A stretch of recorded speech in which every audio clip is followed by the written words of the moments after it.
हो गया। Hello,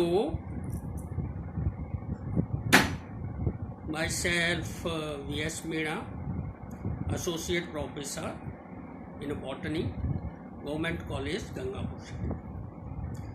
today we start topics. It is related to BSc part 2nd botany, paper 1st, unit 1st. The topic is seed plant with fruits. Seed plant with fruits. In other way we can say these are angiosperm plant. ये division that is called spermatophyta. Spermatophyta means seeded plant. There are two words in spermatophyta. One is sperma. Sperma means seed और phyton means plant. तो seeded plant, there are two groups.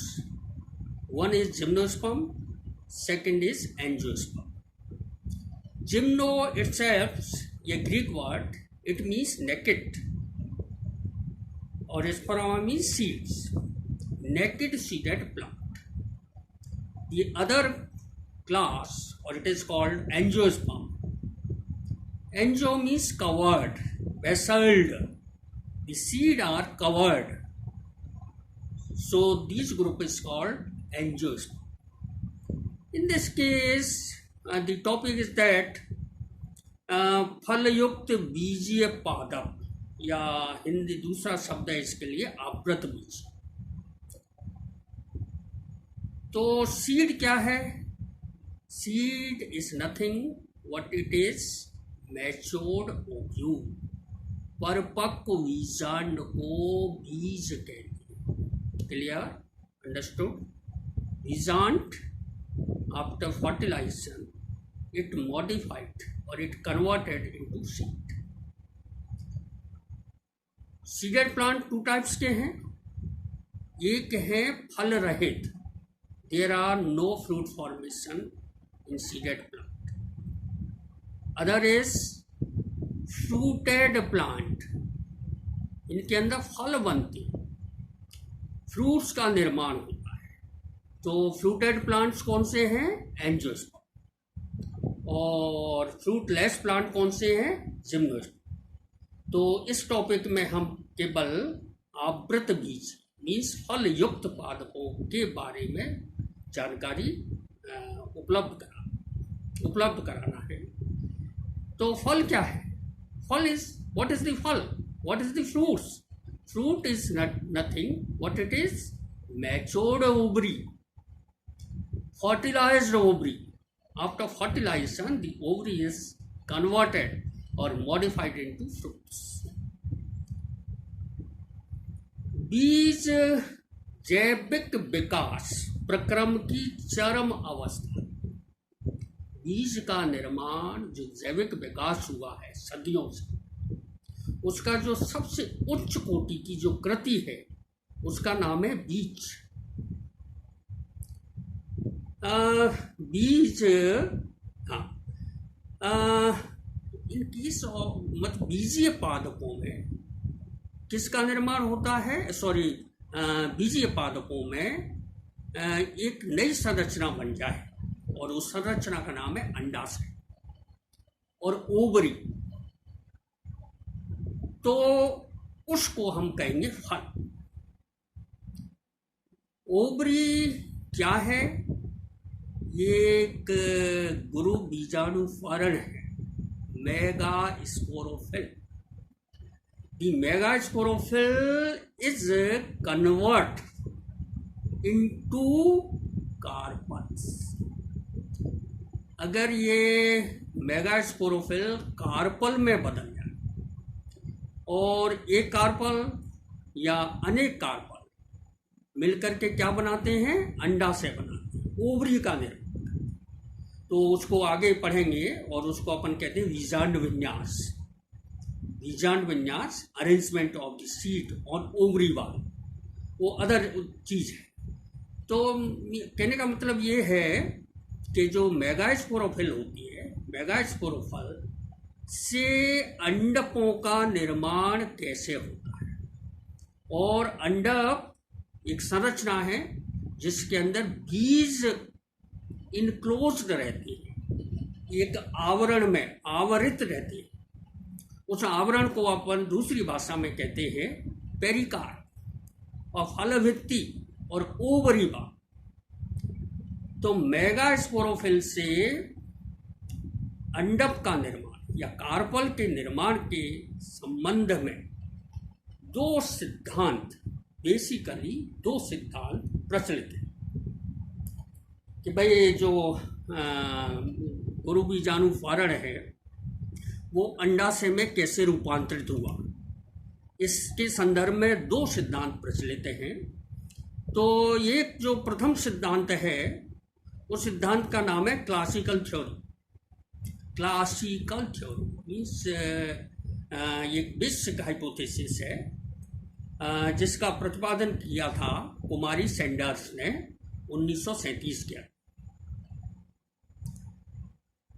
Sanders के अनुसार किस तरह से megasporophyll से अंडाशय का निर्माण होता है या कार्पल का निर्माण होता है, तो उसने बताया था कि जो अंडक का विकास है वो कैसा है, इनरोल्ड लीव। इनरोल्ड मीन्स मोड़ देना।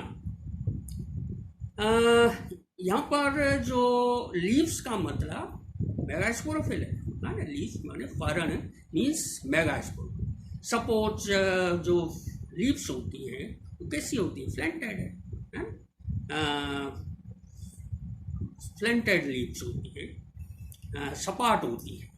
अगर उस लीव्स को मोड़ दिया जाए ना इस तरह से, जैसे suppose this is the leaves, then it is folded inward. अगर तो देन इट कन्वर्ट इनटू, किस में बदल जाएगी, इट चेंज इनटू कार्पल में। और इसकी जो किनारे होते हैं, मार्जिन्स होते हैं, उन पर क्या लगी रहती है, बीजांड लगे रहते हैं। तो बीजांड मोड़ने से दे आर कवर्ड, इनक्लोज्ड, और इट फॉर्म कार्पल्स। इस तरह से कार्पल्स का निर्माण। कहने का मतलब है लीव्स है, एक सपाट पत्ती है, उसके किनारों पर, सीमांत पर बीजांड लगे हैं, 3 बीजांड लगे हैं जिनके अंदर 3 वेस्कुलर बंडल हैं, संबंध पूल है।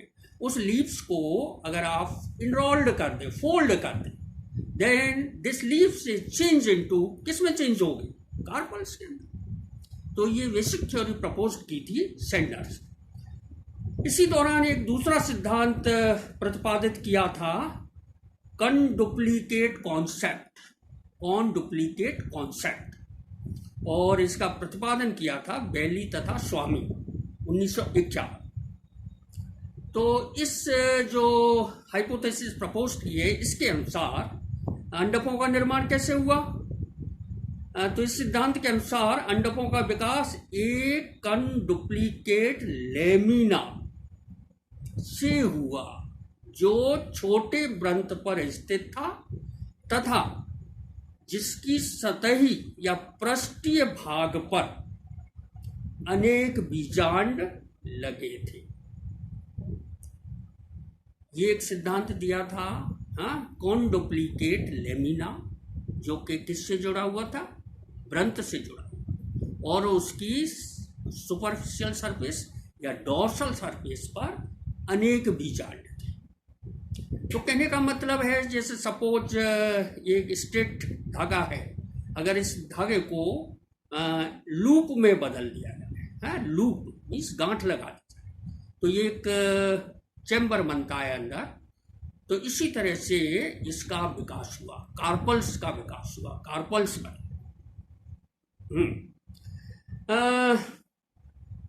ऐसी धारणा थी कि पूर्व में जो कार्पल थे वो एक दूसरे से स्वतंत्र थे, अन्यथा एक दूसरे से धीरे से सटे हुए थे, ढीले से सटे हुए थे, अप्रेस थे एक दूसरे से। Means this condition is called apocarpus in taxonomical language. There are two types of carpus. One is apocarpus, युक्तांडपी, और सेकंड जो टर्म आती है सिनकार्पस, युक्तांडपी। तो युक्तांडपी जो कंडीशन है वो प्रिमिटिव लक्षण है टैक्सोनॉमी के अनुसार। तो पूर्व में जो कार्पल्स बने वो स्वतंत्र थे, एक दूसरे से जुड़े हुए नहीं थे। तो इसके बाद जो सबसे जो आदिम आवृत बीजी मानते हैं उसका नाम है ड्राइमिस, जो vessels less, there are no vessels, वाहिकाएं अनुपस्थित होगी। ड्राइमिस विंटरेसी कुल का एंजियोस्पर्म है, जिसके अंदर सर्वप्रथम नग्न बीजों से अनावृत बीजों का विकास हो, आवृत बीजों का विकास हो।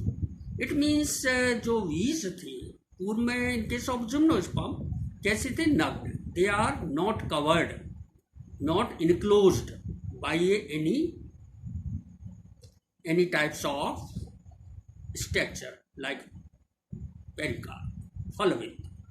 तो इस तरह से बीज किससे इनक्लोज्ड हो गए, कवर्ड हो गए, आवृत हो गए, एक भित्ति से आवृत हो गए। उस भित्ति का नाम दूसरी भाषा में फल भित्ति कहते हैं, ओवरी बाल कहते हैं। और इस तरह से आवृत बीजी पादपों का विकास या ऐसे पादप विकसित हुए जिनके अंदर फलों का निर्माण होता है। परंतु जिम्नोस्पर्मों में बीजीय पादप तो हैं, परंतु वहां पर बीज आवृत नहीं है, they are not covered, they are naked in case of gymnosperm. इसका मतलब है कि उनके अंदर फलों का निर्माण नहीं होता है। तो फल निर्माण के संदर्भ में there are two concept, one is